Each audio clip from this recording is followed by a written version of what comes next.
Yaupon holly. Remember that name?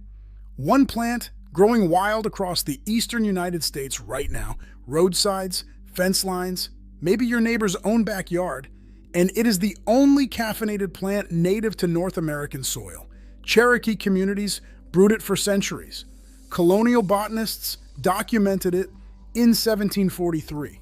Serious proposals were made to replace imported tea with it entirely. And somehow, none of that made it into anything you were ever taught. So the question isn't whether this plant is real.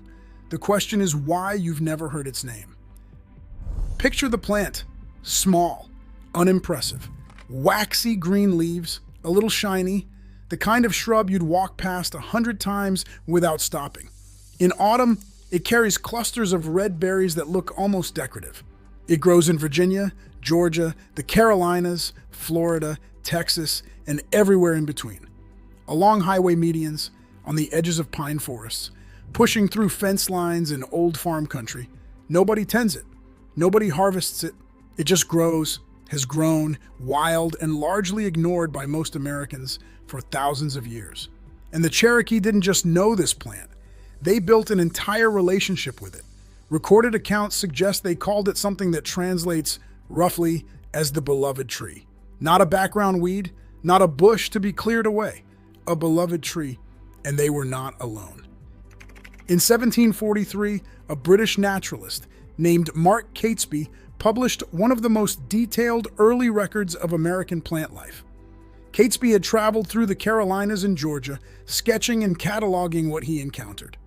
Yaupon holly was there, rendered in careful, hand-drawn plates, leaves and berry clusters recorded with precision, margin notes describing how Cherokee and Muskogee communities prepared it. Not as something dangerous, not as a warning plant, as a beverage, a daily one, a community staple woven into ordinary life across the region. Look at those original plates in the archive and the tone is clear. Catesby wasn't alarmed. He was fascinated, the kind of fascination you get when you find something obviously useful and wonder why it isn't already everywhere. There's a reason it created that kind of reaction, because the plant works. The leaves of the Yaupon holly contain caffeine, real caffeine, the kind that clears the morning fog and carries you through an afternoon. But stay with me, there's a layer underneath. Yaupon also contains theobromine, the same compound found in dark chocolate. What theobromine does is smooth the edges. It produces a more sustained alertness, without the hard spike and the crash that coffee drinkers know. Two compounds working together naturally in a plant that needs no tropical climate, no import tariff, no shipping lane. It was growing wild on American soil the entire time, and the Cherokee knew that. So did the Creek. So did the Timucua communities in Florida. So did the Catawba. Across the entire southeastern region, indigenous knowledge about Yaupon was consistent, practiced, and specific. This wasn't one community's isolated discovery. This was a shared, long-developed relationship with a plant that was everywhere. The preparation method documented across these communities was not dramatically complex. Leaves were dried, roasted, and brewed as a tea. That description, dried leaves, gently roasted, steeped in hot water, sounds almost ordinary. That is the point. This was not exotic medicine. It was a household practice, the kind of thing you did every morning. This is where it changes. Colonial-era correspondence between American botanists and the Royal Society of London shows serious, practical interest in Yaupon as a domestic tea alternative, not as a curiosity, not as a native oddity, as a viable commercial proposition. Botanists described the prepared beverage as comparable to the finest teas available in Europe. Proposals circulated, real proposals, to build an American beverage industry around a plant that already grew wild and free across the eastern coast. At one point, this looked genuinely possible. This wasn't fringe plant knowledge. This almost became America's national drink. The plant didn't disappear. The knowledge did. So the question becomes, what happened between those early colonial letters and the world you grew up in, where nobody taught you this plant's name? And the answer starts in 1787. Remember that year. It matters. That was the year Yaupon's formal English botanical name was recorded as Ilex vomitoria, the vomiting holly. Here is what you need to understand. Yaupon had been used in certain ceremonial contexts, intentional ritual purification, a concentrated preparation for a specific purpose. Some historical accounts documented that practice, and someone, working within the formal naming systems of the era, chose to anchor the plant's entire English identity to that single detail, stripped of context, stripped of the daily beverage use Catesby had recorded, stripped of generations of community knowledge across the Southeast. What remained was a name that sounded like a hazard label, a name that made any casual consumer take a step back before asking further questions. Not forgotten by accident, named ugly on purpose. That is not a coincidence. That is a decision. And decisions like that do not get made in a vacuum. That name came from the records of one man, William Ayton, Royal Botanic Gardens, Kew.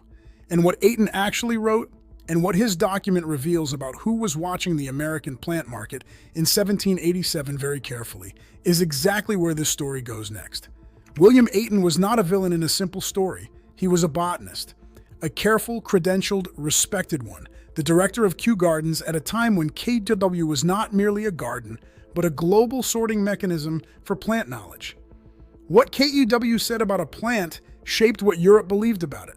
What Kew named a plant, that name carried weight through every colonial catalog, every pharmacy reference, every household guide that followed. Ayton's 1789 publication, Hortus Kewensis, formally codified Yaupon's Latin classification, Ilex vomitoria, the vomiting holly. And once that name entered the formal record, it traveled everywhere the formal record traveled, into herbal references, into medical guides, into the early American pharmacy catalogs that were just beginning to organize what was useful and what was not. The name did not need to be repeated constantly to do its work. It just needed to exist. To sit there on the page next to the plant's description, coloring every first impression. Here is the part nobody tells you. The British East India Company, at exactly this period, held one of the most powerful commercial monopolies in the world. Tea, imported tea, from Asia, through British trade networks, into American kitchens. The American colonial market was enormous, and a domestic plant, free, wild, already growing across the eastern coast, already documented as producing a beverage comparable to imported tea, was a direct threat to that revenue stream. Not a theoretical threat, a practical, scalable, economically obvious one. You do not need a coordinated conspiracy to explain what happened next. You only need to understand incentives. When a naming authority classifies a plant using its most alarming peripheral use as the primary reference, the result is predictable. The casual inquirer walks away. The investor looks elsewhere. The commercial conversation never fully starts. And the imported product keeps moving. Not because the native plant failed, because the native plant never got the chance to be taken seriously. The early American herbal guides of the 1800s are instructive. Flip through those pages and Yaupon appears, briefly, awkwardly, always shadowed by the Latin name, and then vanishes. Within 2 generations of Ayton's classification, it had moved from serious commercial proposal to marginal footnote. By the late 1800s, most mainstream American plant literature had quietly stopped mentioning it altogether. But here is what the formal record missed, what it always misses. The Cherokee communities held the line, not through institutional channels, not through published rebuttals or formal botanical counter-arguments, through practice, through family knowledge passed from one generation to the next, through oral transmission, through the kind of plant literacy that does not require a library to survive. In Appalachian adjacent communities and across the rural Southeast, people continued to know this plant, continued to use it. The knowledge did not vanish. It was simply crowded out of the mainstream, pushed to the margins of a country that was increasingly organized around buying things rather than knowing things. That is the weight of it. Let that settle for a moment. Now here is the payoff. In 2012, researchers affiliated with the University of North Carolina published a peer-reviewed ethnobotanical study formally analyzing Yaupon holly. The study confirmed in precise scientific language what indigenous communities across the Southeast had maintained for centuries, The plant contains measurable, significant levels of caffeine and theobromine, bioactive compounds, real ones, the kind that appear in the beverages that power the modern world's mornings. Science did not discover this. Science finally caught up to it. And then something small but telling began to happen. By 2020, a handful of small American companies had quietly started harvesting and selling Yaupon tea commercially. Not major brands, not supermarket shelves, small operations, careful ones, the kind of thing you find if you are already looking. Most people still do not know the plant's name. Most people still walk past it every single day. But the momentum, buried for over 2 centuries, had started to shift. Here is what this means for you. If you live anywhere in the eastern United States, Yaupon holly almost certainly grows within reach. It is not a controlled substance. It is not a rare specimen. It is a common shrub, identifiable with a basic field guide, growing freely in the kind of places nobody tends. People who have started drying and steeping the leaves describe the tea as smooth, clean, and easy, with lower acidity than coffee and gentler in the body. No subscription box, no branded wellness product, no import cost, just a plant that was always supposed to be ordinary household knowledge. That is the thing that keeps pulling at this story. Yaupon was never supposed to be a secret. It was supposed to be in your kitchen. It was supposed to be as normal as the kettle on your stove. Someone made a series of decisions about names, about markets, about what knowledge deserved to travel forward. And this plant ended up on the wrong side of every one of them. The only native caffeinated plant in North America, documented by Cherokee communities for centuries, almost commercialized by colonists who recognized its value, quietly buried under a repulsive name at a commercially convenient moment. Confirmed by modern science, still growing wild, still waiting. You are the kind of person who notices what others walk past. That is not a small thing. Most people see a roadside shrub and keep moving. You are going to know its name. Have you ever seen this plant without realizing what it was? Drop it in the comments. A location, a description, a photo, anything. This is the kind of knowledge that spreads person to person, not through algorithms.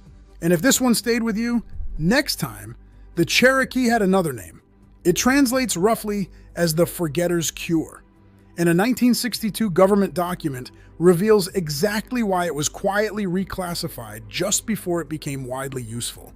That story is coming.